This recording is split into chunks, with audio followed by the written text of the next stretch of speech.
آپ کو لیے چلتے ہیں پارلیمنٹ میں. پارلیمنٹ کا اجلاس جو ہے اس وقت جاری ہے اور لائیو مناظر آپ کو دکھائے جا رہے ہیں. ان کو بولنے دیں پلیز, بولنے دیں پلیز.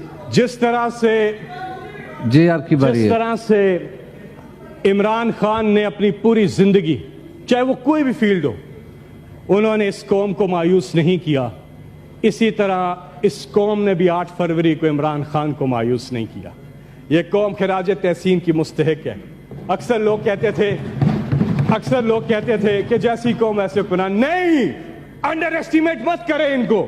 یہ تو وہ قوم بن گئی ہے جو ماشاءاللہ, یہ ہمارے پاس بہت بڑا موقع ہے چیئرمین صاحب, بہت بڑا موقع ہے, ہم اس سے فائدہ اٹھائیں اور ہم لوگوں کے مینڈیٹ کی قدر کریں. جن لوگوں نے جنہیں ووٹ دیا ان کی اس مینڈیٹ کی قدر کریں. This is the only way forward for Pakistan. یقین کریں پاکستان کو ترقی کرنے سے کوئی نہیں روک سکتا. اس دعا کے ساتھ کہ اللہ پاکستان کا حامی و ناصر ہو, ہم یکجا رہیں, ہم یہ ملک بڑا آگے جا سکتا ہے اور ہم انصاف کا نظام قائم کریں, ظلم کا خاتمہ کریں اور ہم ایک چیز کر دیں. جتنے بے گناہ لوگ ہیں, میں آخر میں یہ ریپیٹ کروں گا کہ جتنے بے گناہ لوگ ہیں پلیز ان کے ساتھ فی الفور انصاف کیا جائے.